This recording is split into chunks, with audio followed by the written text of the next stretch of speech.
I did not expect to get the phone call that I got at 10 o'clock Friday night.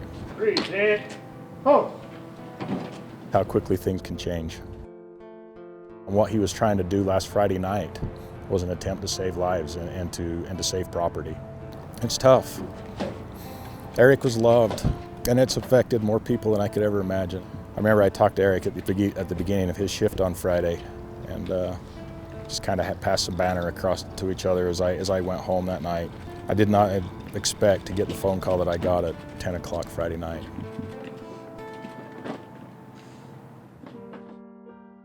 I was Eric's sergeant. Eric liked to have fun. I mean, he liked to smile, and he liked to have a reason to smile. When he was around, you couldn't help but smile with him.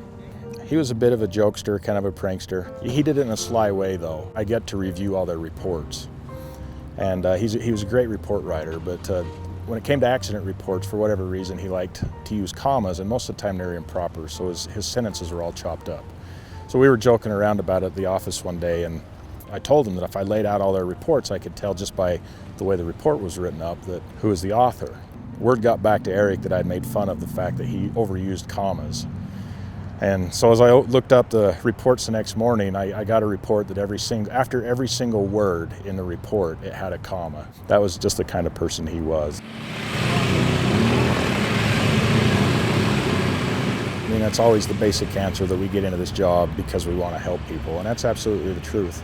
About a month or so ago, we had a pedestrian we've been having problems with on the freeway, and Eric called me before he arrived with this guy and made sure that he had somebody coming to help him out. The man had approached him and come at him with a knife and a box cutter, and he was able, through his skills, through the way that he adhered to his training, was able to talk the guy out, and actually was able to transition from his gun, which he would have been completely justified in taking this man's life, into a taser, and took him into custody safely. So that's just one incident where he saved lives. And what he was trying to do last Friday night was an attempt to save lives and to save property. As we left Salt Lake and came through Davis County and into Weber County, I was proud that he was recognized for what he'd done, for what he'd sacrificed for the state and for his country. It was a proud moment for me. I had his father with me, and I know his father was extremely proud.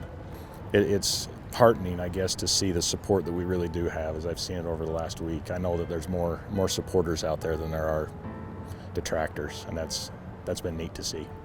And it's affected more people than I could ever imagine. I've seen not only guys that work with him in Brigham City, but in Logan, the other agencies, all of our families. It's been difficult. We'll get through. We're here for Eric right now, and we'll take care of ourselves in a week or two.